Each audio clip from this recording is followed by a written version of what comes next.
Tuesday, January 21st. Welcome back to the Damon Bruce Show, brought to you by Ike Sandwiches. Today's live stream being powered by BetUS as well. And let's just start with the congratulations to the Ohio State Buckeyes on the national championship. Very impressive. Close game, even though it shouldn't have been. Ohio State tried to give that away. We will talk about the psychoses of the Ohio State fan and how today really isn't a happy day for them, no matter what they want to pretend, because I know them better than they know themselves.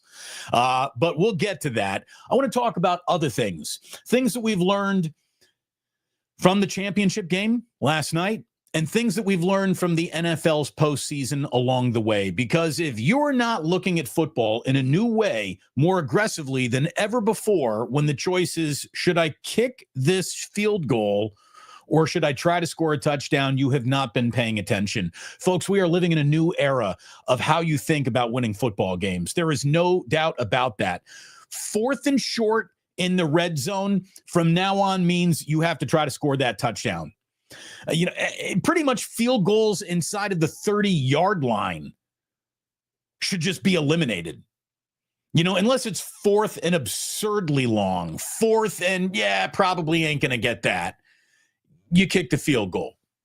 4th and doable, 4th and 5, 4th and 6, 4th and short every single time. Go for it. And if you don't even get it, I'm starting to believe that leaving the other team with a large field to drive is more valuable than the 3 points that you think you're just going to put up on that scoreboard. Football is changing. It's changing and evolving right in front of our eyes. And if you are not changing with those times, if you are not considering to be less like Kyle Shanahan and just take the points and more like these coaches who are winning postseason games this year, I think you're out of your mind. Last night, Marcus Freeman made the choice for Notre Dame in a 2-possession game where they were down by 16 that he was going to kick the field goal, leaving it a 2-possession game. The late touchdown that made things very interesting in that game could have tied it. Instead, no, they went for a field goal, which, by the way, they missed. The football gods, that's their way of judging your cowardice for kicking that field goal. Again, there's a few reasons why Notre Dame lost last night, but to kick a field goal in a 2-possession game, to leave it a 2-possession game, the math ain't mathin'. It really isn't. So I don't understand why he did that. You look in the NFL divisional round, kicking short field goals was passed up by the Commanders every single chance they had in Detroit. And it's a big reason why they beat the Lions. Plus, the Lions were careless with the football, and we'll talk about how that old age adage about not turning the ball over still means an awful, awful lot out there. But look, this shouldn't just be a way of thinking about football in the postseason, where the gravity of a game, the consequences, get every coach to start thinking, all right, today's a day where I got to be more aggressive. I think you got to have this wired into your hard drive from week 1 on. The beauty of football is there's really no such thing as a low stakes game. There isn't. There's not enough of these games for any of them to be low-stakes games. Every single one of these games is important. Again, while the 49ers were pissing away early season football games, thinking, yeah, we'll get that back. We'll make up for that. It's early. It really wasn't. That's how it gets early late, or gets late early. Well, you know what I mean. You don't have a single quarter to really waste in an NFL season. I think you got to have a postseason mentality in the regular season. There's no such thing as a low-stake game. It's going to take some reprogramming, I think, to get a conservative coach like Kyle Shanahan to start looking at this. But if I'm Parag Marate, if I'm the bean counters, if I'm the Dorcas Malort guy who are walking around Levi Stadium with my pie charts and my graphs and my Venn diagrams proving that sometimes you kick, sometimes you punt, and sometimes, more times than ever, right now, you got to be going for it. Just use your own eyes. I don't need pie charts. Just watch what's happening in football on television.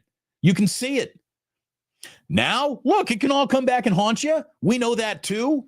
You know, when you go for it on fourth down and you don't pick up the fourth down, all of a sudden those 3 points at the field goal would have gotten you look pretty damn good. You got to execute. You got to execute on these money downs.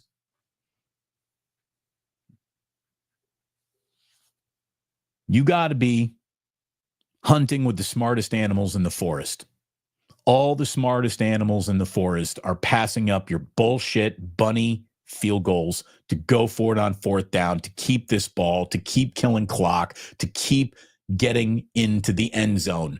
And Kyle, he needs to find that as his new Jesus going forward. He really does. Kyle, he is conservative when he needs to be aggressive and sometimes overly aggressive when he needs to be conservative.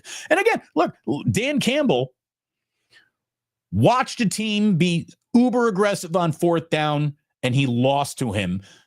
The year after, he was uber aggressive on fourth down and it blew up in his face. You know, the Lions had chances to separate further from the 49ers, but they passed up field goals in the name of we're staying aggressive. And in those moments, the 49ers climbed back into that game.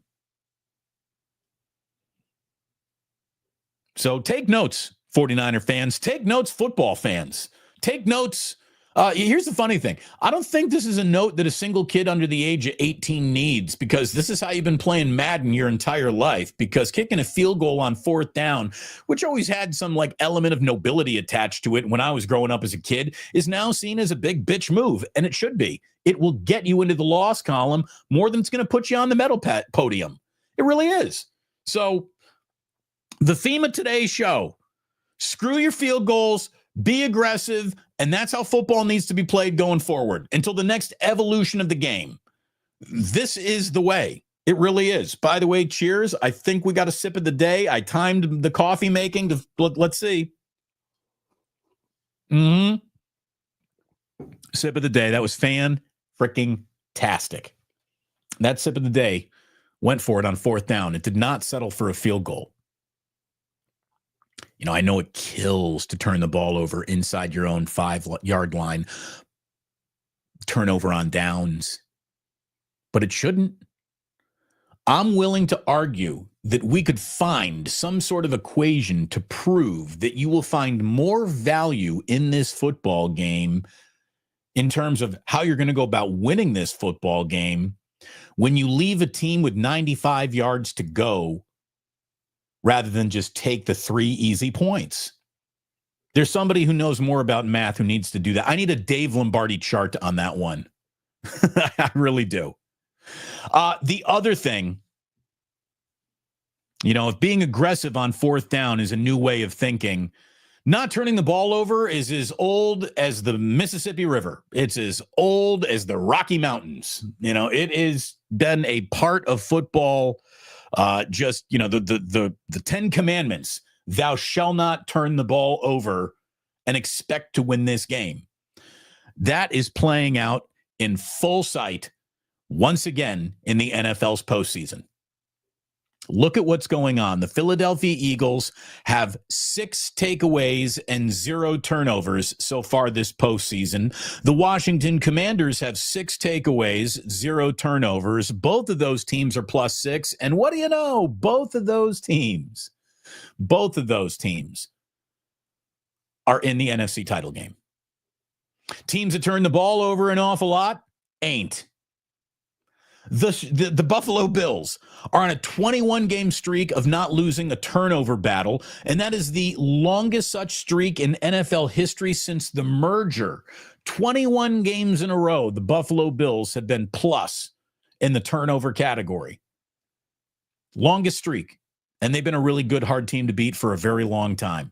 Now, the Kansas City Chiefs, guess what? Didn't turn the ball over against the Texans.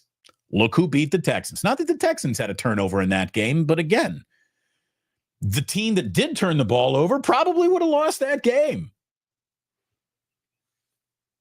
I think the refs know that, which is why I saw a chart the other day that says Patrick Mahomes has had more interceptions erased by flags than any quarterback in football over the last, 2-3 years, whatever. I saw this stat. It does not help the NFL's not trying to get the Chiefs into the Super Bowl argument that some people on the internet are making. It's out there. I'm sure you've seen it. Again, let me invoke Dave Lombardi's name just one more time here because he pointed something out yesterday. I pointed this out on Wake Up with Larry. I want to tell it to you again. The whole turnover margin is just another place where this season went wrong for the 49ers. Brock did get sloppy with the ball. Brock got sloppy with the ball. 49ers have been sloppy with the ball since Christian McCaffrey fumbled on the opening drive of the Super Bowl. They have not valued it the way that they used to. During 2022 and 23, the 49ers, combining those years, were plus 23 in turnover margin. The Bills this year alone were plus 24. That's extraordinary. That is really extraordinary.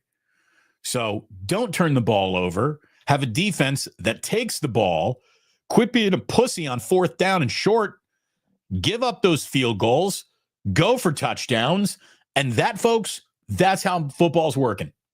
That's how football's working professionally, collegiately, and I'm sure it's been functioning like that for a very long time in high school, where the kicking is more suspect than in any other level of, kicking in football. So they're not kicking field goals anyways half the time in high school. They're staying aggressive. They're going for it. I think that there are some things that the 49ers reconsider this offseason, some things that they reconsider, and how they approach attacking fourth and short, still hunting touchdowns has to be on the top of that list. And then, take care of the ball as well. As always, we'll always appreciate you taking care of me. Barry Ford, the first coming in here with the super chat, taking care of the program today. Good morning. Bang, bang from Memphis. Drop this in the jar. You are right about fourth down.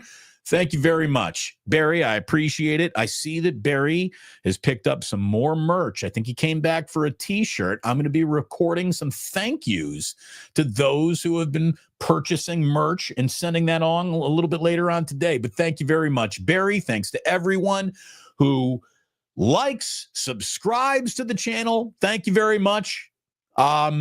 Thank you to everyone who is a member of this channel. That is a great way to sustain a little helping hand to this channel at all times. But again, like and subscribe. That's free to you. And you're going to need a lunch anyways. So when you're thinking of lunch, think about Ike's. Ike's has got a great sandwich waiting for you. I hope you got an Ike's in your area. If you don't, you need one. Maybe you need to move.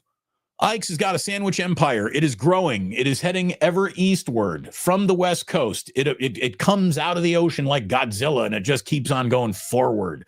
Get yourself to Ike's, the best sandwich in the game today.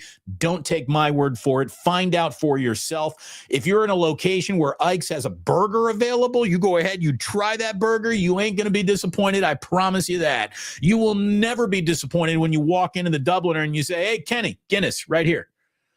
Kenny will pour you the best Guinness in San Francisco, California. Dubliner West Portal is one of the great bars in this town. It is an unassuming, awesome neighborhood, Irish kind of dive bar, kind of sports bar, kind of cool bar, kind of just bar. Everything a bar is supposed to be, the Dubliner is. Ain't trying to be fancy. Ain't trying to be cute. They're not trying to sell you a meal. You can bring a meal in and eat it at the bar if you have to. I love the Dubliner. Thanks for it. By the way, I'm rocking my Dubliner shirt today. I just realized that. Don't even need to put the logo up. I am a Dubliner logo unto myself today. What an honor. Thank you very much to our good friends at the Dubliner. And as always, when you're feeling frisky and want to lay down a little action, you should be fading the Warriors probably the rest of the way here. We'll get to that in a second. Go to BetUS and use promo code YouTube150. When you do it, you get 150% sign-up bonus up to $2,000 on your first deposit.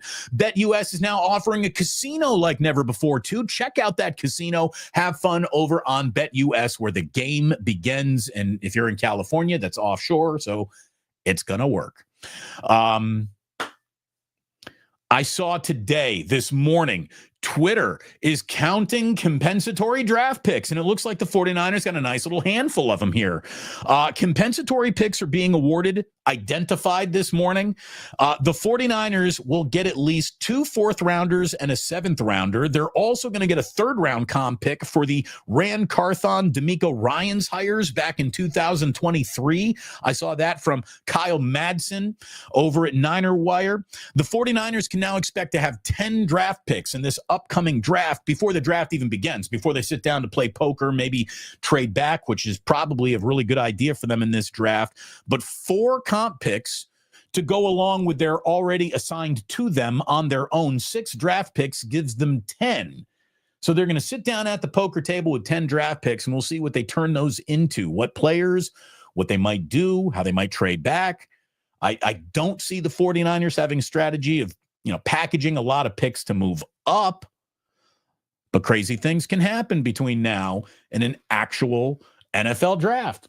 We're getting closer and closer. Before you know it, we're going to be in like that 90-day window, and it's going to keep on shrinking and shrinking and shrinking. But compensatory picks are out. Huzzah, huzzah, huzzah. Speaking of huzzah, oh my God, we got NBC executives just high-fiving each other. What, on the avenues of where's the NBC studios? Over in Rockefeller Center. That's right, Rockefeller Center. I know that. Is that Avenues of the Americas? 6 Avenues, right there. Yeah, I think I got that right. Anyways, these NBC network executives are all high-fiving each other today because Rams and Eagles was an absolute blockbuster. You got 2 teams from big markets. You've got the interest that comes in Saquon. You got the interest that comes with, the LA Rams are maybe a bigger national brand than they even are a local brand down in LA. But what made that game sizzle was an actual football game broke out at the end of it. With like 20 minutes left in that game, it didn't look like the Rams were going to have a chance. And then all of a sudden, there's Stafford with the ball driving to maybe win a game at the end of it. So it turned into a holy shit, we still got a football game, and America found out. 37.8 million people watched it. It's the 4th largest divisional round playoff audience on record. That's a monster. That's a monster. Nearly 38 million people tuned into that. Number 1 all time, by the way, ratings in the divisional round, Joe Montana and the Kansas City Chiefs walking into the Houston Astrodome to take on another future Hall of Famer and Warren Moon. It was the 1984 AFC divisional round. Montana is a Chief. He threw 3 second-half touchdowns to beat Warren Moon that day, and 41.1 million people tuned in to watch that game at the Astrodome. Joe Montana. Joey put butts in seats. He really did. 41.1 million. And what a just different media world it was in 1984. There were no fractured audiences. There was no cord cutting. There was no streaming. The only streaming anyone did on NFL Sundays is 1980 and 1984 is when they'd go out in their backyard and pee on their fence. That was the only streaming available in 1984. That was it. So you had your backyard pee, and you became one of 41 million Americans watching that.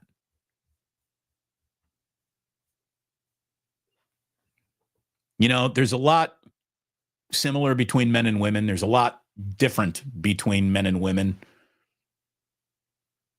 And I would say the true happiness that comes from a great backyard pee is something most women will never experience. And that's really probably what separates us more than anything else. Peeing in your own backyard, it's the best. I don't know why. I can't explain it. I pee in my own backyard twice a week. To the point where I think I prefer it.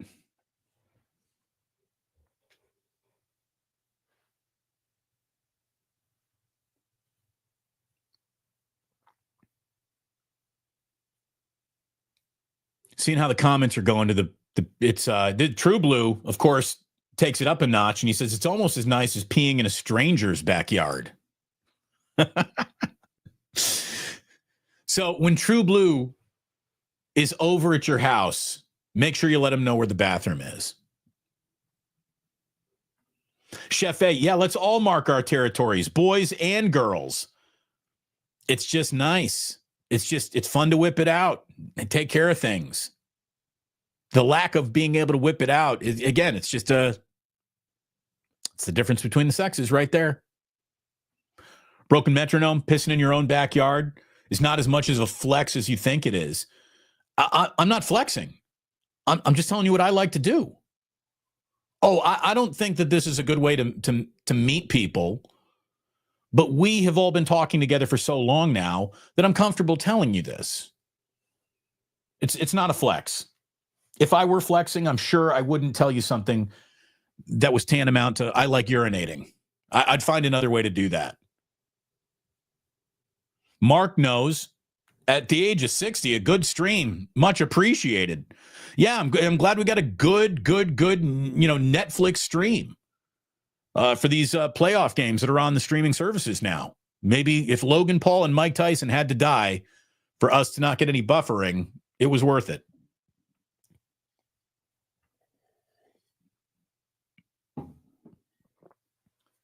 By the way, you want a little something? You want my flex? My flex of the day? Maybe that should be a new segment. Damon's flex of the day.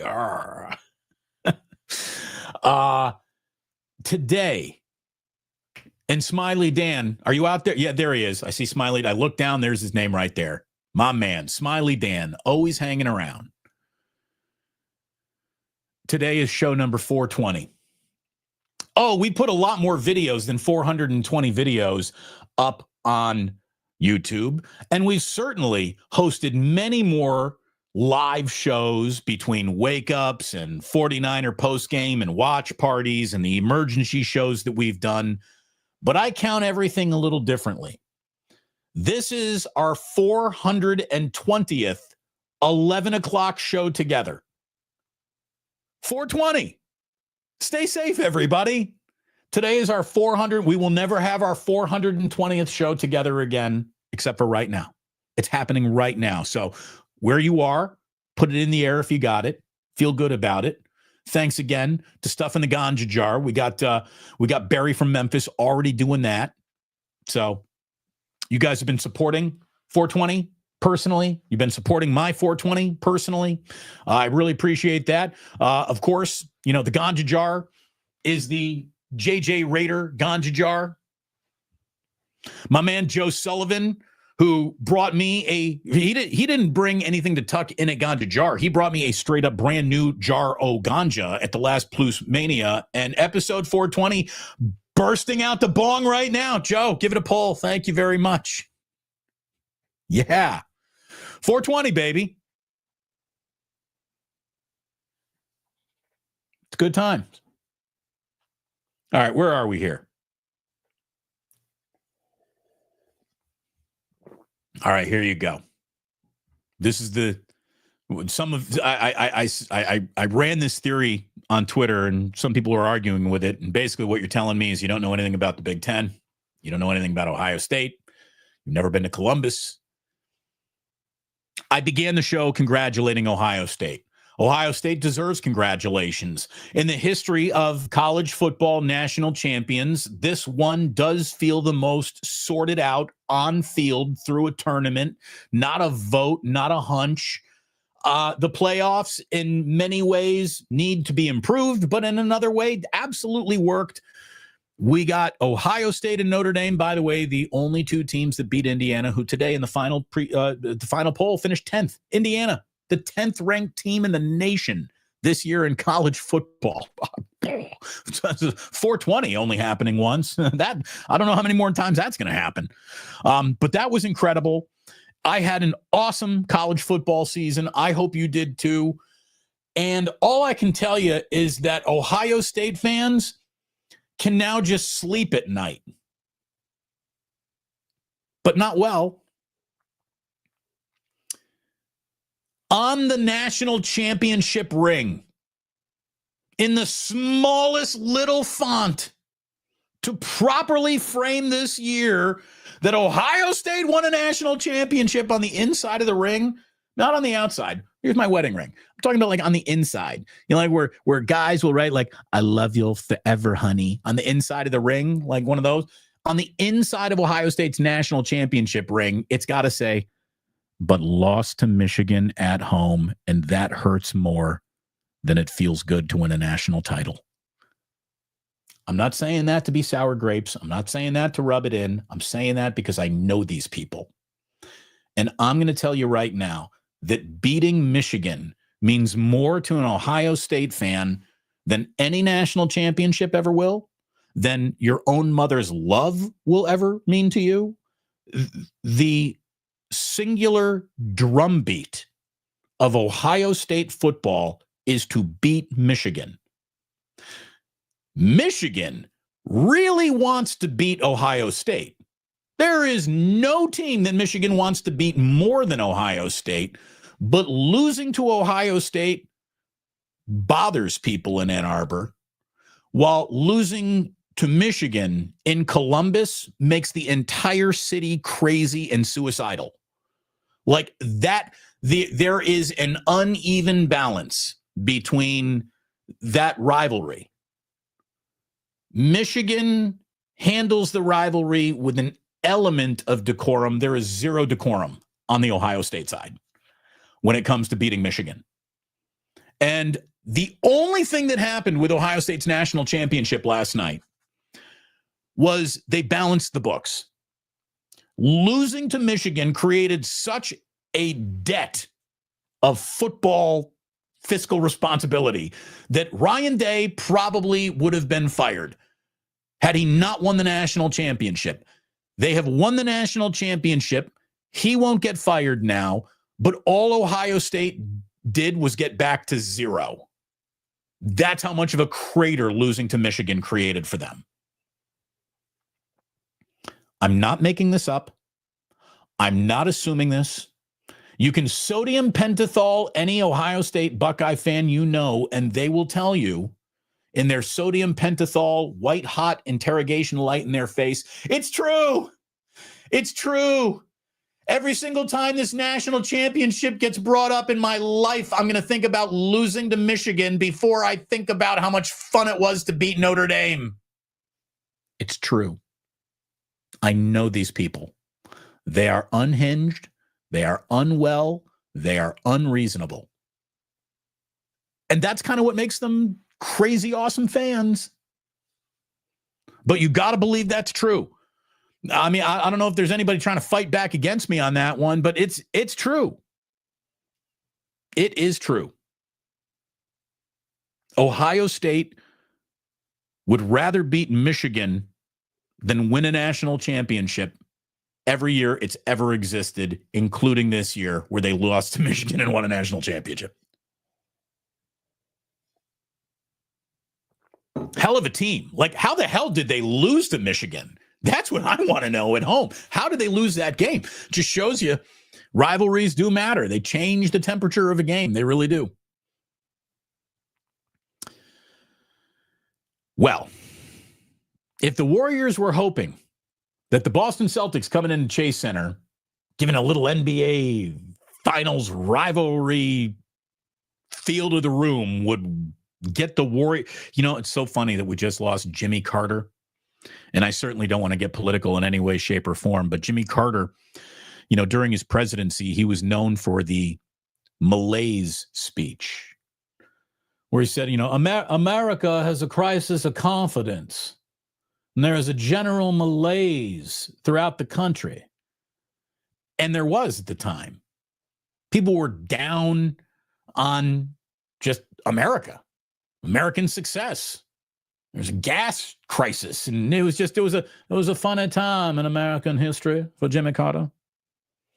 The Warriors right now are in their general malaise. This is the general malaise Golden State Warriors. And if you were officially looking for the bottom of the Steve Kerr of the Steve Kerr, Steph Curry era, they scraped the bottom of that pickle barrel last night. They absolutely found the bottom of the barrel on Monday afternoon. It wasn't even last night. It was Monday afternoon, matinee game for Martin Luther King Day. Everyone wearing a Warriors uniform pointed to this handful of games as being, essential. This is the fork in the road of the entire year. This is it. The inflection point of the season has arrived in these next 9 games. Steph Curry's words, not mine. The Warriors will find out who they are. Well, they're not going to have Draymond for an awfully big handful of these games because he is out for at least a week. They still don't have Jonathan Kuminga back. It is not good. They cannot score when Steph is... How about this? Nobody but Steph scores when Steph is on the floor. And when Steph is off the floor, nobody scores. They're in trouble. I've been telling Cyrus, this is over. And he's been trying to come up with ways to tell me and explain to me and insert a little hope into my analysis. And I'm just, dude, it's curtains. It's curtains. And if you don't believe me, everything you need to know has been revealed in just the last handful of games that this is indeed the bottoming out of the Steve Kerr era. It was a 40-point loss at home against the Celtics. It's the worst home loss of the Steve Kerr era, and it's the worst home loss for the Warriors since 1985.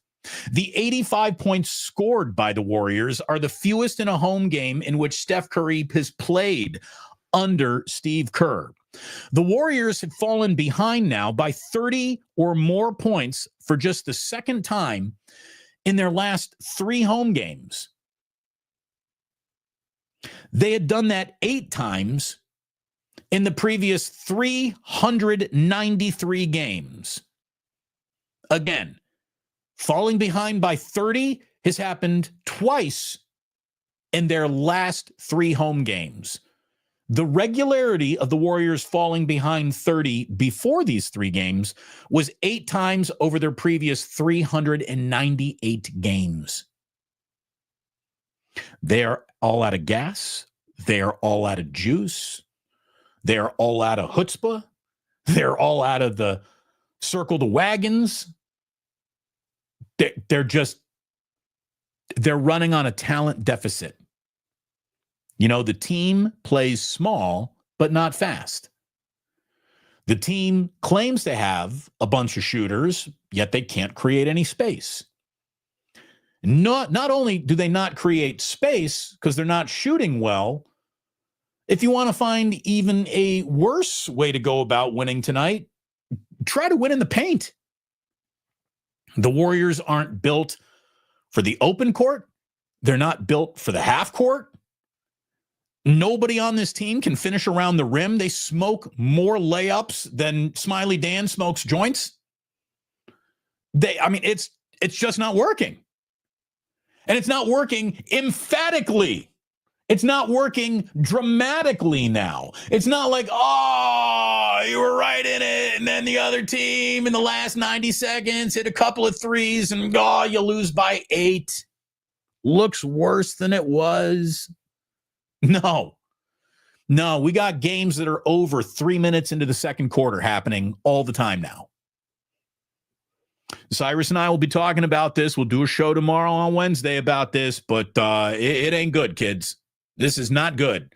And look, the Warriors are going to be without Draymond Green and Jonathan Kuminga. And here come the Sacramento Kings, beatable. Chicago Bulls, beatable. If you're trading for Vucevic, by the way, make that trade before the Bulls get here. And the Lakers, beatable, but probably not for the Warriors, given the way they're currently built. Trade deadline is February 6th, boys and girls. And if the Warriors stand pat with what they are, with who they are, I don't even think they're going to be in the playoffs.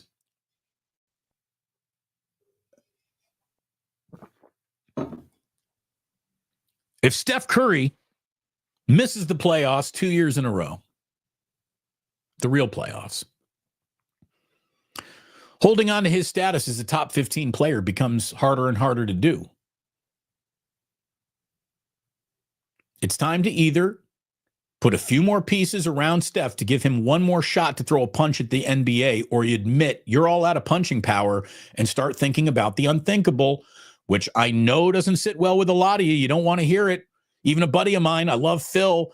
Phil told me, he's like, dude, I heard you talking about trading Steph Curry. What, are you out of your flipping mind? Do you not remember the 30 years before he got here? I'm like, yeah, I know all these things, but let me tell you how it ends. It ends badly, not some of the time, all of the time. And it's about to end badly here. Steph does have the right to go out however he wants to go out. And if he's saying, don't trade me, I want to be a Warrior forever, then he's earned that right. But if Steph is open to it, it's something that the Warriors have to consider. Because I'm watching you dudes get skinned the fuck alive way too often these days.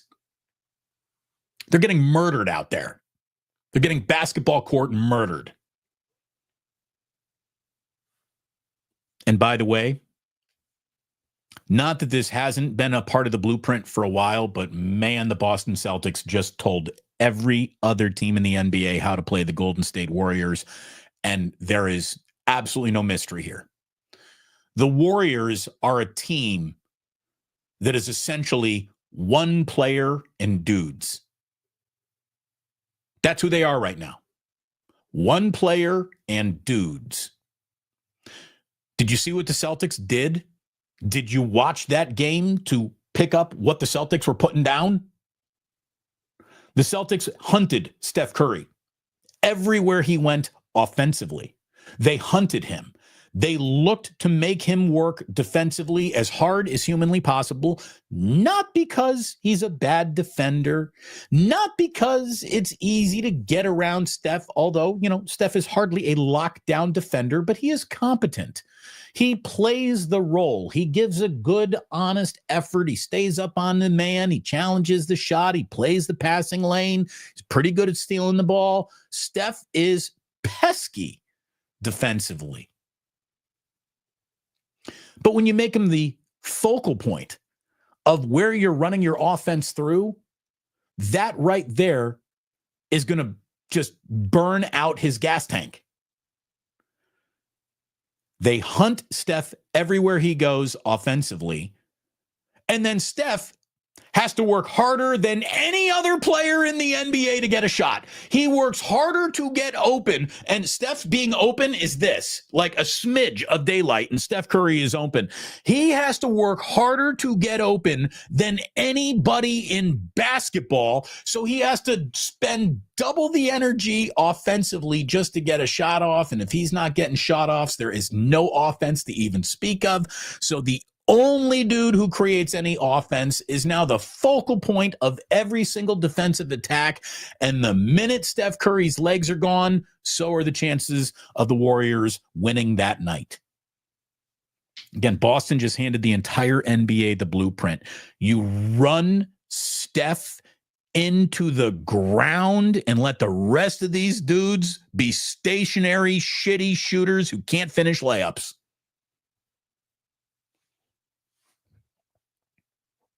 I mean, I don't mean to be a dick about it. I don't mean to be so rude about it. I don't mean to be so honest and curt about it. Damon, sometimes the way you talk is so matter of fact, it rubs people the wrong way. I don't give a shit. There's no room to lie about what's happening here. The Warriors are as average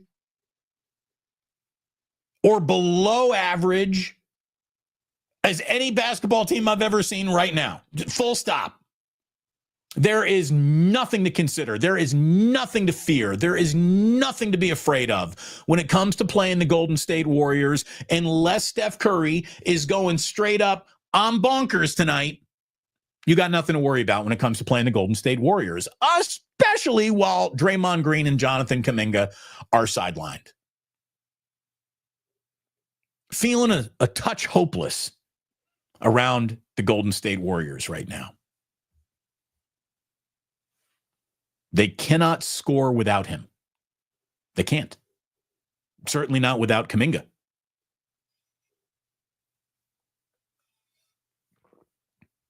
Kind of sucks. Oh, another super. This is from Barry. Again, Barry says, Damon, I was at Chiefs Oilers in person. It was on my birthday. They moved to Memphis the very next year for one season en route to Nashville, and I was on the sideline. Yeah. Yeah, that's when they were wrapping up at the Astrodome. I remember they moved to Memphis. Would they play at like the Liberty Bowl for a minute? What do they got there in Memphis? Is that the Liberty Bowl? And then yeah, they moved to Tennessee. To Nashville, excuse me. But Barry, thank you, brother.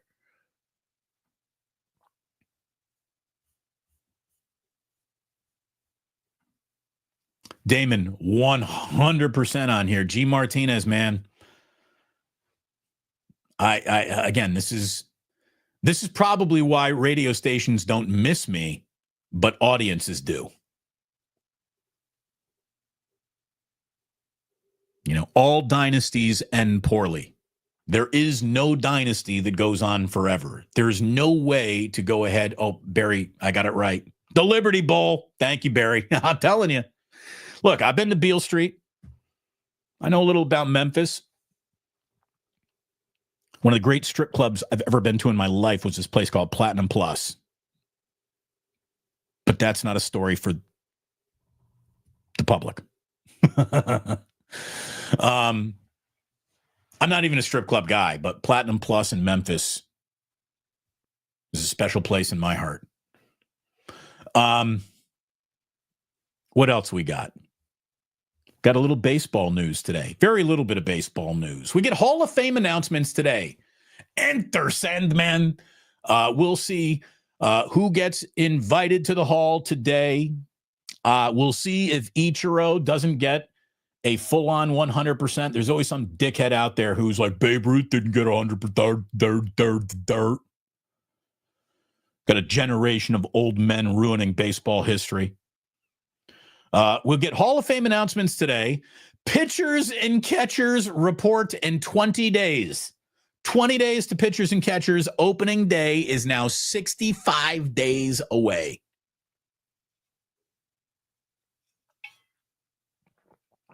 I mean, welcome back baseball. Kinda. We're going to have an incredible championship Sunday coming our way this afternoon, or not this afternoon, but this weekend. Should be a really good time. Let me just ask you real quick. Would you be interested in a Super Bowl watch party? I don't mean on YouTube. I mean in person.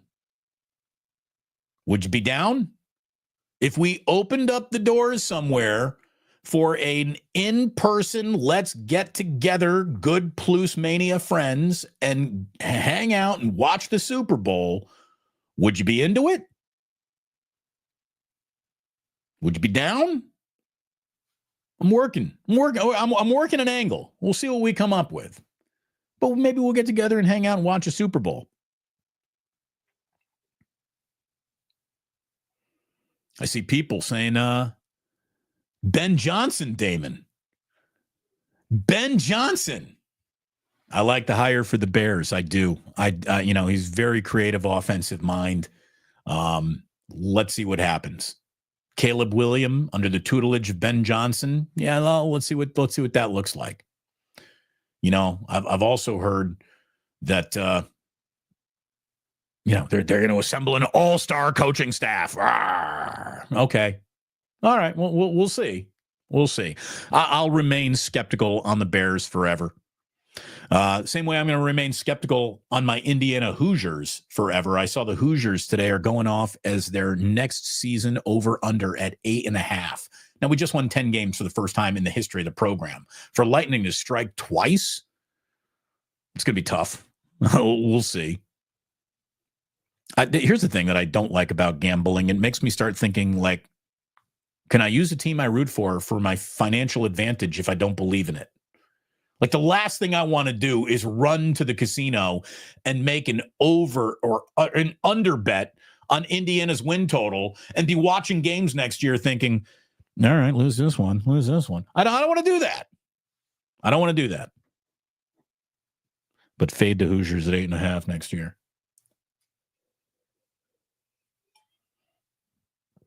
Again, it's hard for Lightning to strike twice. It really is. But boy, lightning struck twice in terms of history when it comes to giving us two of the greatest athletes of our lifetime, two of the most successful sporting entities of our lifetime share today's birthday. And this is now officially time for a little today in history. A lot of history, by the way, came down today. So let's go. Are you ready?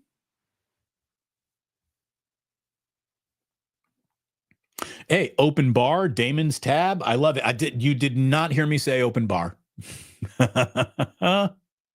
You did not hear me say open bar. You did not hear me talk about my tab. Smiley Dan, fire Mike Woodson. We'll get to that in another show too.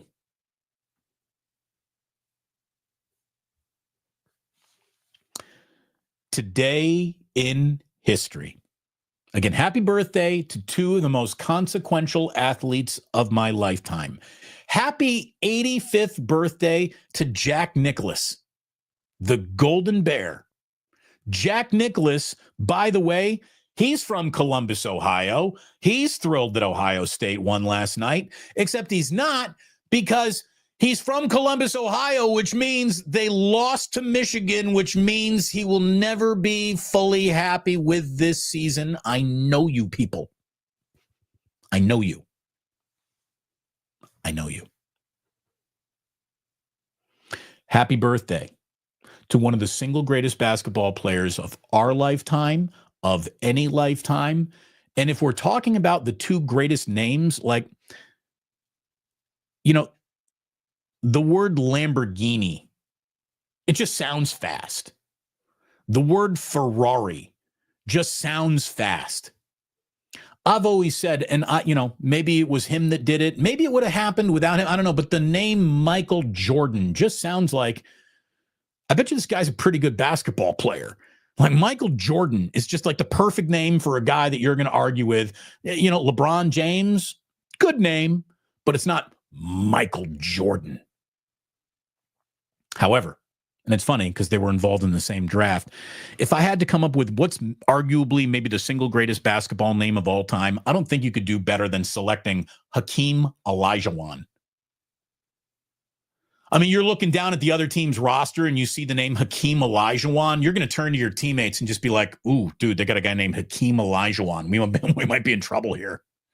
It just sounds like that guy's going to destroy you in a basketball game. Hakeem Olajuwon turned 62 years old today, one of the NBA's 75 greatest of all time. He's a Hall of Famer. He's a 12-time All-Star. He's a 2-time champion, and he remains the NBA's all-time blocks leader. Hakeem the Dream Olajuwon. If you're old enough to remember what it is, whether you're trying to get around somebody in a narrow hallway today, whether you're going like to throw something out and there's someone else going to the trash can and you nearly bump into it, just give him a little dream shake. Just put a dream shake on him for Hakeem on his birthday. You know what?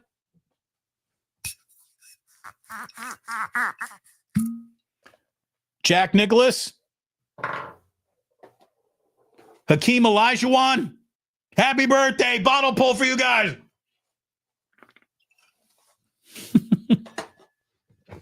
Tiny bottle pull. Well, I dropped my cork. That's what she said. There you go.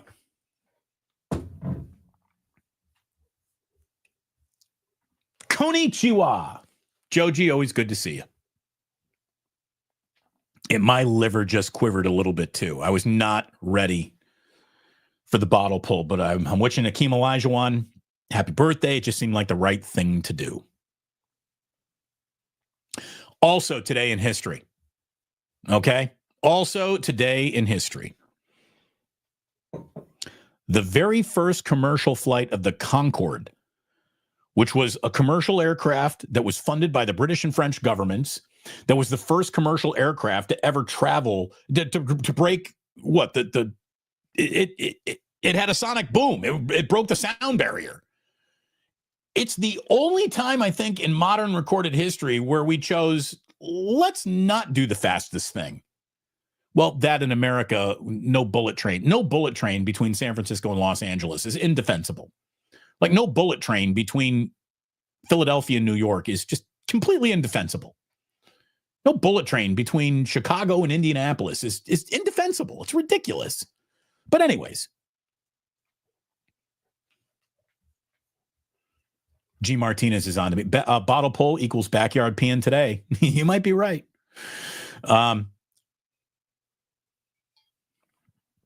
I guess just maintaining the Concorde was such an expensive thing, and the operational math didn't math out.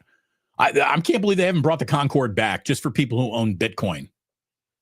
I mean, like seriously, I can't believe that there isn't like still one of those working going across the pond each and every day. Let's see. There you go. So happy birthday to the Concorde. You're gone now. Flight of the Concords. Funny group. You ready to go way back? I'm going to go way back in time, and then we're going to work up to modern times. Here we go. The rest of today's day in history. Today in 1506, one of the greatest uniforms ever. Well, I don't know if they officially came up with that uniform then or if it came afterwards, but today in 1506, the Swiss Guards arrived at the Vatican to protect the Pope. So the Pope security detail, they're all dressed like Burger King, basically. Great uniforms, the best uniforms in the protection business. They really are. Happy birthday to the Swiss Guard, protecting the Pope since 1506. Today, this is interesting. 2 guillotine facts on the same day. Today in 1790, Dr. Joseph Ignace Guillotine proposed the guillotine to the National Assembly of Paris as a humane way to perform executions. Again, head put in the stocks, blade dropped down, head lopped off. The French called that humane. I mean, it probably goes quick, right? Like if you had to offer me right now, Damon, we're bringing you back to 1793, and you have a choice. You can be burned alive at the stake, or you can be guillotined. I'm taking the guillotine 10 out of 10 times than being burned alive at the stake. I don't want any Joan of Arc nonsense. I'll take the Louis XVI.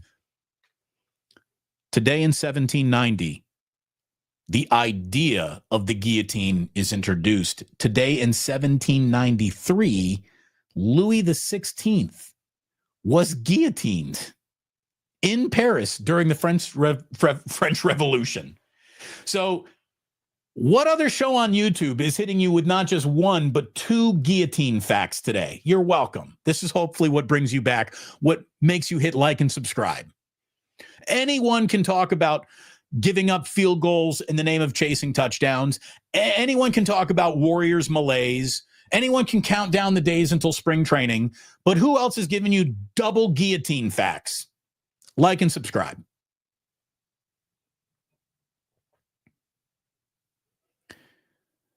I don't know when Big Chowder officially made it official, but today is National New England Clam Chowder Day, which makes me want to tell you, get on down to Sam's Chowder House in Half Moon Bay and support our wake-up sponsor, Sam's Chowder House. I always talk about that lobster roll. We don't talk enough about the chowder. I like New England clam chowder, but I'm not anti-Manhattan clam chowder either. A lot of people insist it's an either or. I don't think so. I think we need both to live. It's a yin and a yang to chowdering.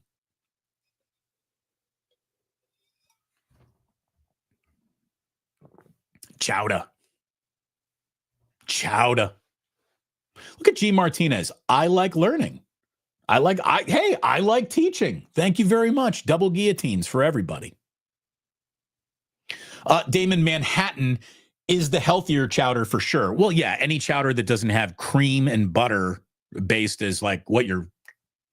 Yes, I agree with you. You know what is really good? And this is where, are you ready to go through the looking glass here, Alice? Are you ready to go to Wonderland? Take a bowl, half Manhattan, half New England. I don't know if there's a name for that. Like they should call that like Connecticut chowder, because you're halfway between New England, Boston, and Manhattan. Connecticut chowder is what that should be. Nathan Hyatt, by the way, dropping a super sticker out there. He's got a happy dancing goofy bird saying tweet, tweet, tweet, tweet, tweet. Thank you very much for the super sticker, Nathan. Appreciate you supporting the channel. Happy National New England Clam Chowder Day. Probably shouldn't talk so much about Manhattan clam chowder on New England Clam Chowder Day. Now we're going to get into more modern times, starting in 1972, where today in 1972, the very first Star Trek convention was held in New York City. The first ever Star Trek convention today in 1972. The only thing I can guarantee you is that nobody got laid. Not one. That is a room full of virginity. I've always said Star Trek is for virgins. Star Wars is for people who like actually could have sex one day.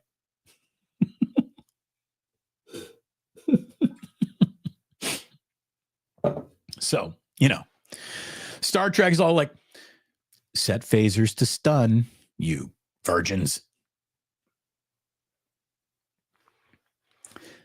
Today in 1990, one of the seminal music events of the 90s happened for the very first time. The very first recording and broadcast of MTV's series Unplugged, which probably peaked with Nirvana's Unplugged or Eric Clapton's Unplugged. Special shout out to Arrested Development and LL Cool J. I believe Bruce Springsteen did an Unplugged, and he lasted like 2 songs, and then he's like, give me my electric guitar, and he just plugged in. Unplugged. 10,000 Maniacs Unplugged. Could maybe be argued as the single best Unplugged there was. But Unplugged was awesome. What a great series that was on MTV, and the very first happened today, and the artist was Squeeze. Tempted by the fruit of another. That band. Today, 1990, Unplugged premiered on MTV. Great series, it really was. But maybe the single most 90s thing available happened today in the 90s in 1998, and today we'll leave you with this. Today in 1998, the news of a girl named Monica Lewinsky maybe doing something in the Oval Office with sitting President Bill Clinton so bubbled to the surface that today in 1998, Bill Clinton famously said, I did not have sexual relations with that woman, Monica Lewinsky. Pointing at you with his thumbnail. Because he thought this point was way too aggressive. So Bill Clinton was a thumbnail pointer. I did not have sexual relations. He did. I was not at the original Star Trek convention. I was back in Arkansas fucking. Bill Clinton, today in 1998. And I think that's all the politics we really want to inject these days. Remember when we thought like, oh, that's the worst thing that's ever going to happen in the White House? I didn't even think it was the worst thing. I thought, not good to cheat on your wife for sure. But, there's no way that's the first Oval Office blowjob. No way. No way. It happened before. Probably wasn't Jimmy Carter. He was too worried about the Malays.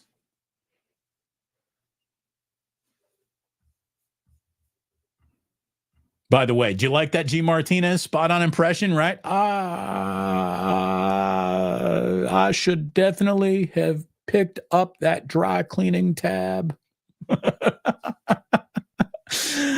That blue dress. So if this was all happening today in 1998, that means we would get like John Goodman playing the woman that recorded Monica Lewinsky saying, "Look what happened." Oh man, what was her name? I totally forget. I don't need to know, and you don't need to tell me. Yeah, exactly. JFK. I don't know if he had a hidden room in there, but there's a lot of room under the Resolute desk. That's the only thing I got to tell you. There it is, Michael Chan dropping a Linda Tripp. Was it Trap or Trip? I think it was. I think it was Linda Tripp and Jonathan Goodman. Like at the height of his heaviest Jonathan Goodman. This is before Ozempic Jonathan Goodman ever existed. Yeah, that was a good time. Good time. Hey, thank you very much for tuning in to today. Thank you for hitting like and subscribe. Thank you for supporting this channel. Thank you for going ahead and supporting my sponsors, starting with this handsome cardboard cutout. And we'll superimpose the graphic just because. But, the graphic doesn't help sell the sandwich as much as the sandwich does. Look at me. This is what I look like as a sandwich. Could you possibly look better than me as a sandwich? I don't know. That's a good-looking sandwich right there. Go ahead and get to Ike's. You sign up for that Love Rewards program, and you will get a free sandwich. You'll be entered for a chance to get to New Orleans for a very large football game that'll be happening there in a couple of weeks.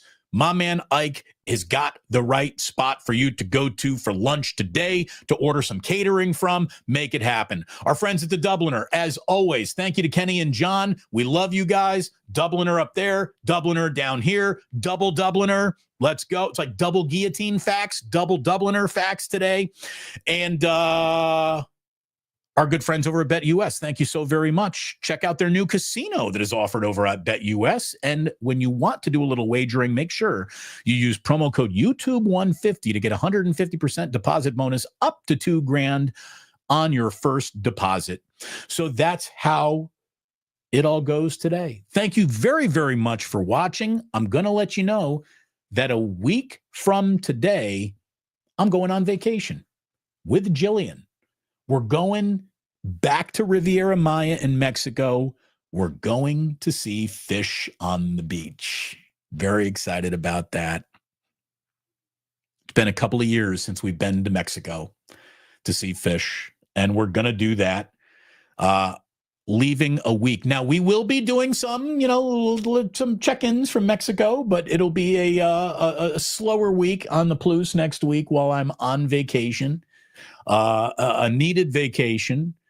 Even though I don't really work anymore, running your own YouTube channel is there's more to it than you could have ever imagined.